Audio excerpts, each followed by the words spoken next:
Apagar la luz no es una sugerencia, es un rito necesario para entender de lo que estamos a punto de hablar. Cierra los ojos por un segundo y trata de recordar tu infancia, no los momentos felices en el parque. Recuerda el momento justo después de que tus padres apagaban la luz de tu habitación, ese instante de silencio absoluto donde las sombras de los muebles empezaban a alargarse, donde el armario entreabierto parecía un portal a un abismo, y donde, de repente, sentías que ya no estabas solo. Todos hemos sentido ese frío en la nuca, todos hemos escuchado un crujido en la madera que no podíamos explicar, y todos, en algún momento de nuestra niñez, fuimos amenazados con el mismo nombre, un nombre corto, seco, que suena como un hueso rompiéndose, el coco. Pero ¿quién es él realmente? ¿Es solo un invento para que los niños se duerman?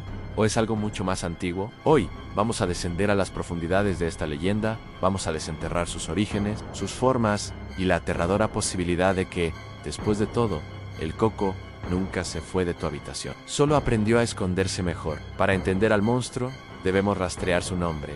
La palabra coco no nació en una película de terror moderna. Su origen es tan antiguo como la navegación y la conquista. Se dice que proviene del portugués y el español medieval.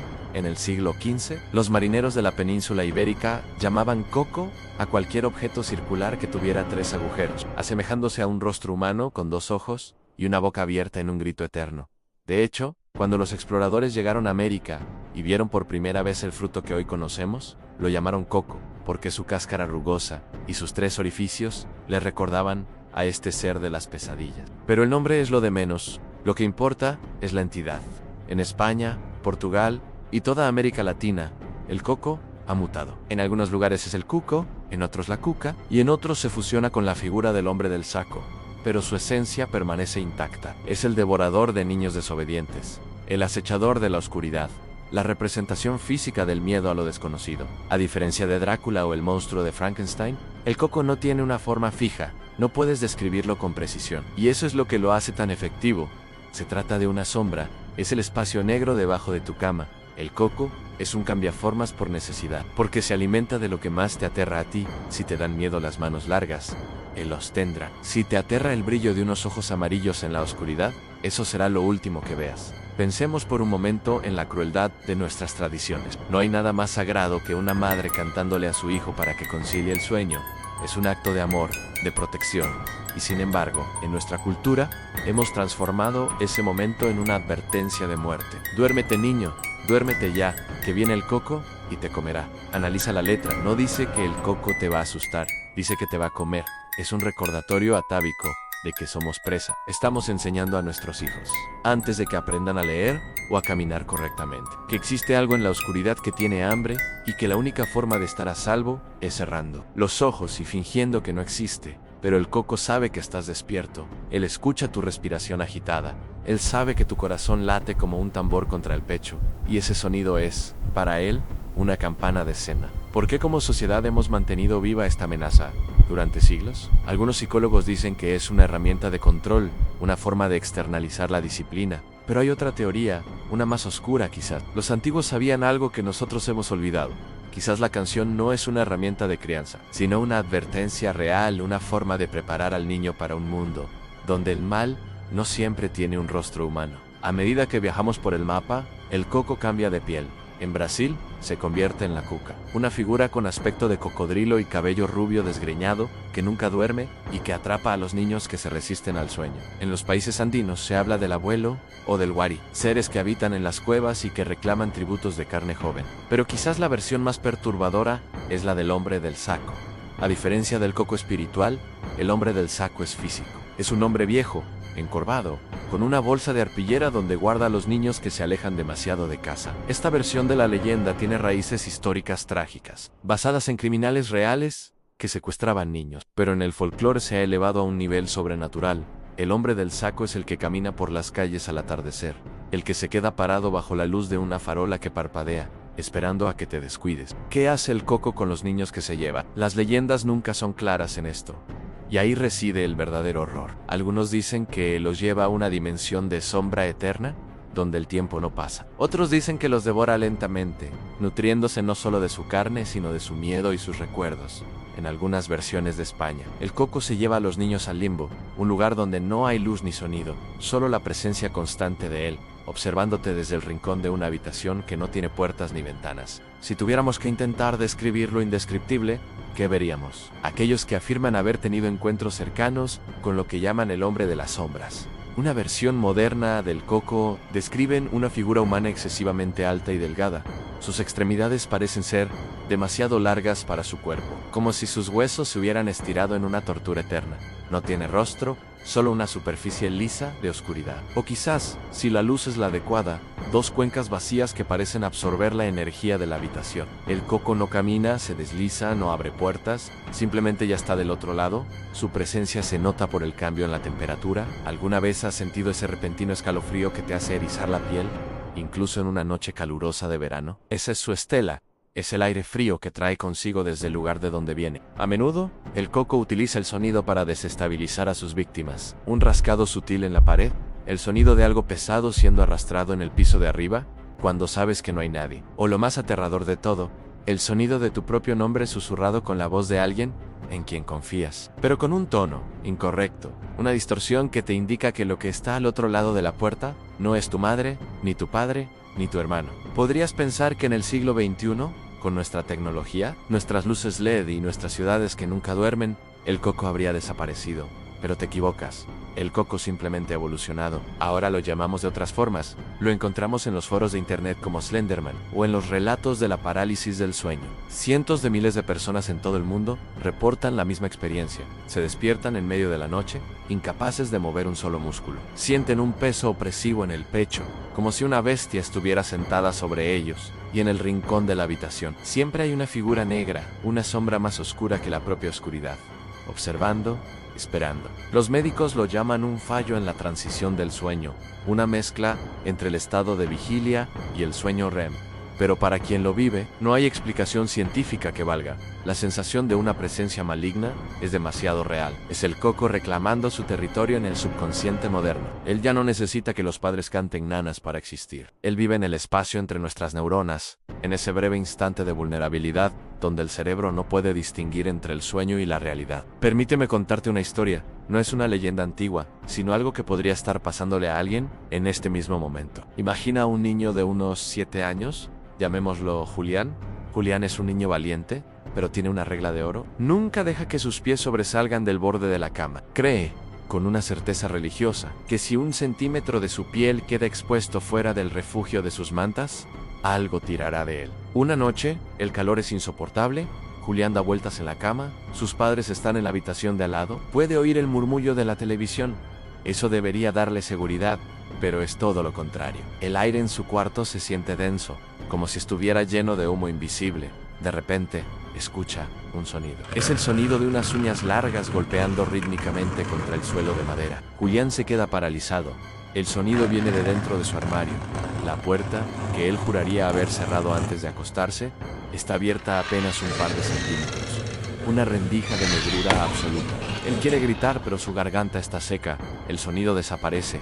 El silencio que sigue es mucho peor. Entonces, desde la oscuridad del armario, surge un susurro. No es una voz humana. Es el sonido de hojas secas crujiendo bajo el viento. Julián, dice la sombra. ¿Todavía estás despierto?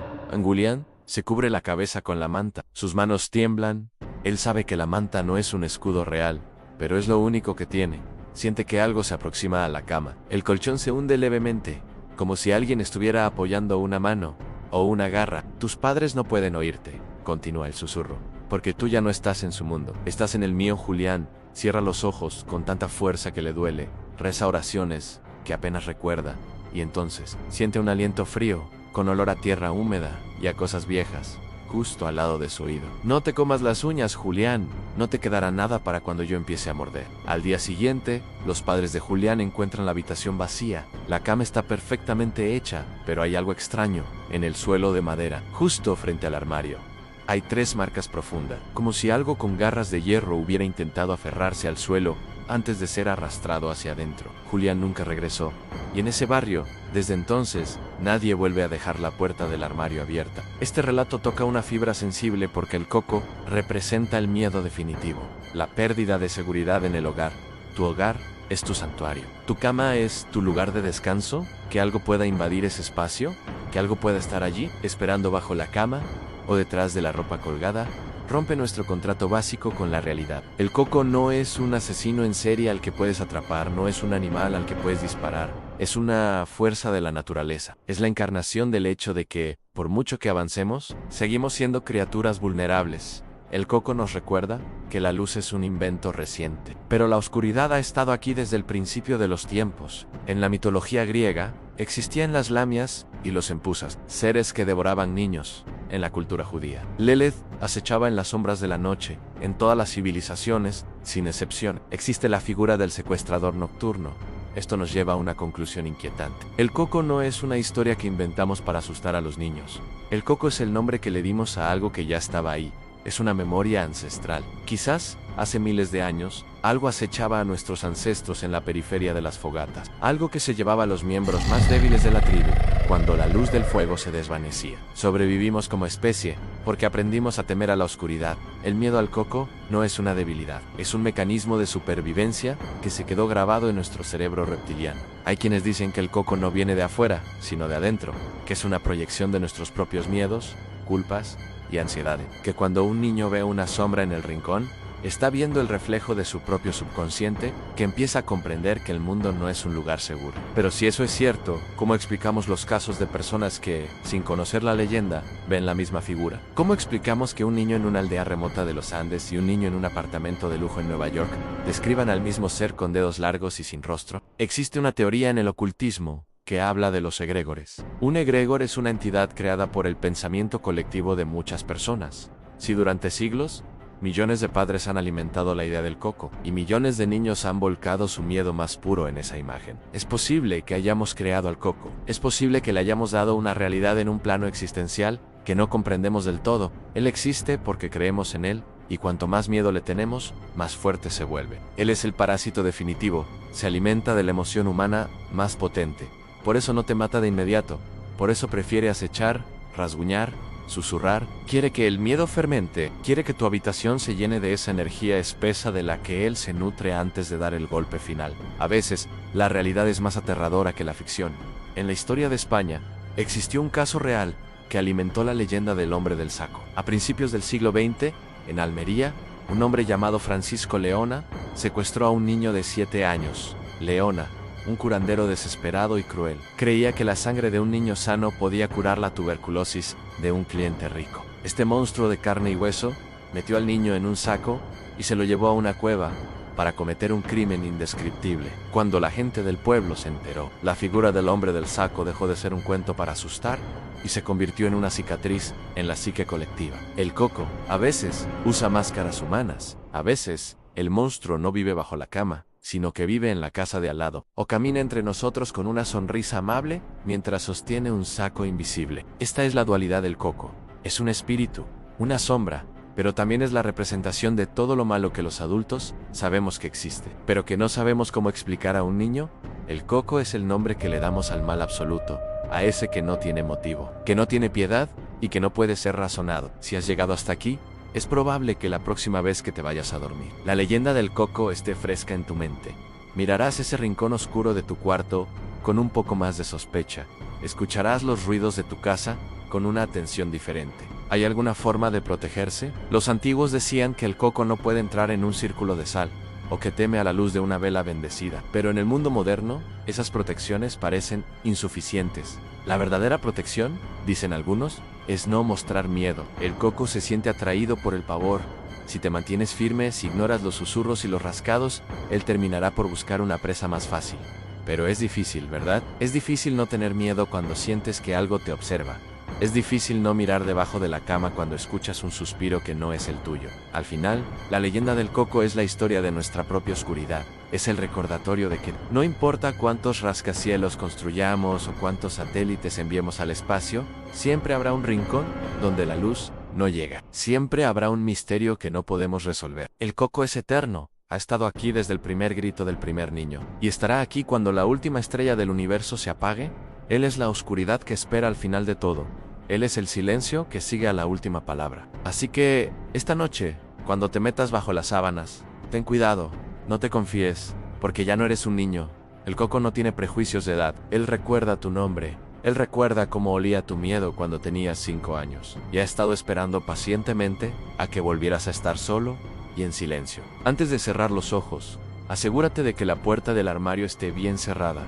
Revisa que nada sobresalga del borde del colchón. Y si escuchas un pequeño golpe, apenas un roce contra la madera, no te des la vuelta, no busques con la mirada.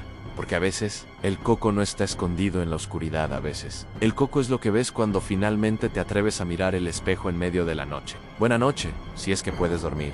Y recuerda, si sientes un frío repentino en la nuca, no es el aire acondicionado, es él. Está justo detrás de ti, leyendo estas palabras por encima de tu hombro, esperando a que apagues la pantalla para finalmente presentarse. No digas que no te lo advertí, porque el Coco no olvida, y el Coco siempre, siempre tiene hambre, y su alimento es tu miedo.